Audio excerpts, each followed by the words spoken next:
Yan mga kasipag, tayo po'y galing sa pagliligo dito sa sapa sa amin, dito sa ilalim mga kasipag. Napaka-fresh po ng tubig.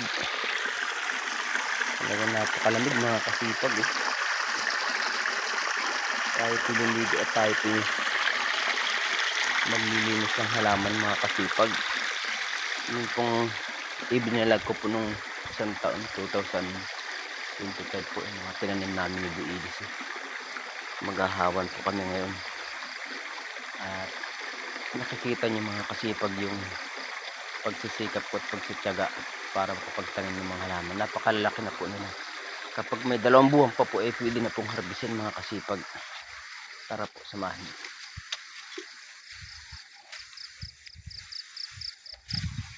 Dito na po tayo sa malapit ng hawanan mga kasipag.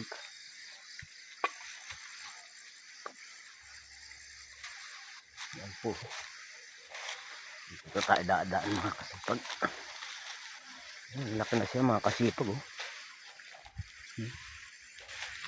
Ito po yung hinawanan ko kahapon mga kasipag. Malaki na po siya mga kasipag. Nasa ilalim po siya ng sagingan.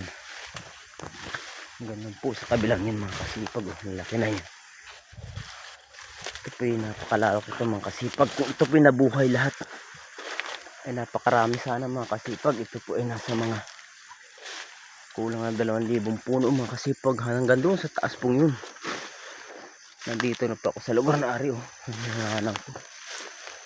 Ay, napakakapal pa po ng damo dito mga kasipag. Yan, hindi tayo magtsatsaga eh. Napakaganda na po niya mga kasipag. Ito po yung puting San Fernando mga kasipag. Kung tawagin dito sa amin ay apay. O yung puting Singapore kung tawagin dito po sa amin sa Mindoro. Yan po, napakalalago na nila mga kasipag. Kitang kita na po ang ating pinaghirapan. Yan po ang hahawanan ko ngayon. Hanggang doon sa taas po yun mga kasipag. Galing na po ako doon. Yan po ang bunga ng pagtsatsaga at pagsisipag ng inyong kasipag. Para tayo ay hindi umasa sa iba mga kasipag. Sabi nga po pag may tinanim ay tayo po ay may aanihin mga kasipag. Yan po sila napakalalaki na nila mga kasipag. Lalaki para siya mga puno na ng biga mga kasipag. Salamat po ng maraming sa inyong panonood mga kasipag. At sana'y lagi tayong pagpalain ng buong may kapal ng ating Panginoon Diyos. Ika nga po ay magsipag tayo nang tayo po ay merong asahan mga kasipag. Para ang ating pamilya atin pong masuportahan. Bagamat ang inyong kasipag ay hindi naman sumasahod. Pero ito ang pinaka jackpot na parang sumasahodan ako sa aking mga halamang mga tinanim mga kasipag.